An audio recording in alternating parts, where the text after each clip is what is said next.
मैंने आपको बताया कि ईड़ा और पिंगला, ईड़ा क्या है चंद्र और पिंगला क्या है सूर्य। ईड़ा क्या है फेमिनिन, पिंगला क्या है मस्कुलिन। ईड़ा क्या है सॉफ्ट, पिंगला क्या है हार्ड। ईड़ा क्या है रात, पिंगला क्या है दिन। हमने करी ये बात। अगर एक व्यक्ति को दिन में आलस आ रहा है, तो जब उसने धरती पर पहला कदम आज सुबह रखा था, तो वो ईड़ा नाड़ी थी। क्या ये बात रिलेट हुई, समझ में आई? अगर कोई ये कहे कि मैं ताउम्र आलस में रहता हूं, तो उसको सिर्फ एक ही बात बोलनी है कि कल सुबह जब उठे तो बाईं करवट 10 मिनट लेट जाना और फिर पहला कदम जमीन पर रखना।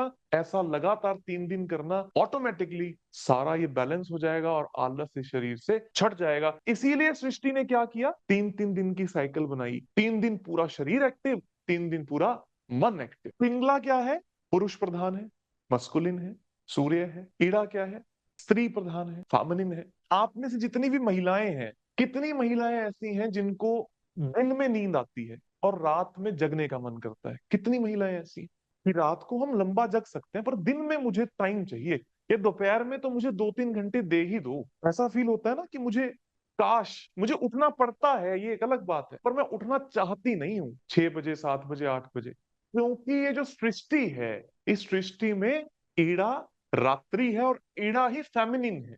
और ईड़ा, इसका मतलब ये सिर्फ वुमेन्स नहीं है, नॉट ओनली फॉर वुमेन। ज्यादातर वक्त पर वुमेन्स में ईड़ा नाड़ी प्रधान होगी, लेकिन ऐसे पुरुष भी होंगे जिनमें ईड़ा नाड़ी प्रधान होगी। और जिस पुरुष में ईड़ा नाड़ी प्रधान है, उस पुरुष को भी रात को जगने का मन करेगा और दिन में सोने का।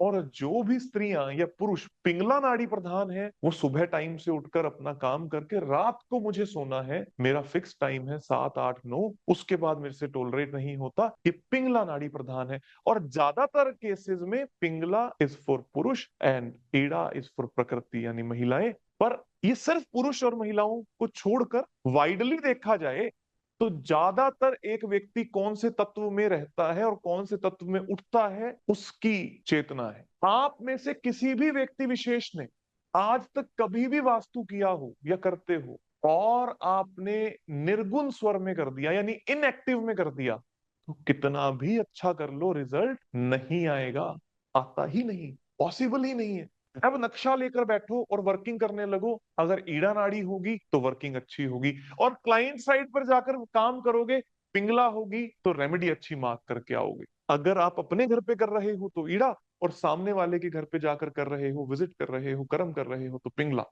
और अगर आपने कभी भी कोई रेमेडी फायर एलिमेंट में लगवा दी या बता दी, आपका अपना चेतन, आपने जब जवाब दिया, उस व्यक्ति के यहाँ रिजल्ट विपरीत पैदा हो जाएंगे। फिर आप लोग लिखते हो ना कोर्स के उसमें ग्रुप में कि सर हमने तो वही किया था पर क्लाइंट के यहाँ कुछ गड़बड़ हो गई।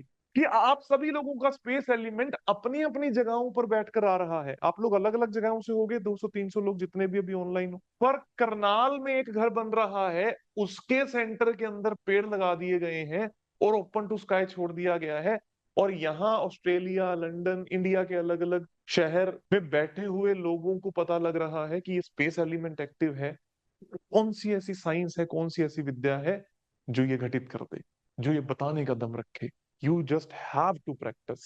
कैसे हुआ? क्योंकि उस वक्त ईश्वर ने आपकी बुद्धि के अंदर वो तत्व पैदा कर दिया जिससे रिजल्ट ना मिले। और वो क्यों पैदा किया? क्योंकि आप समता के भाव में नहीं थे। समता का भाव जानते हो क्या होता है? समता का भाव, समता का भाव होता है जब आपके मन में सिर्फ कर्म के ऊपर ध्यान है, चाहे रिजल्ट आए या ना आए, इस बात के ऊपर ध्यान ही नहीं है। इसको समता का भाव कहते हैं। जब आप डर रहे हो, हिचक रहे हो, मैं ये दिखा दूं, मैं वो दिखा दूं,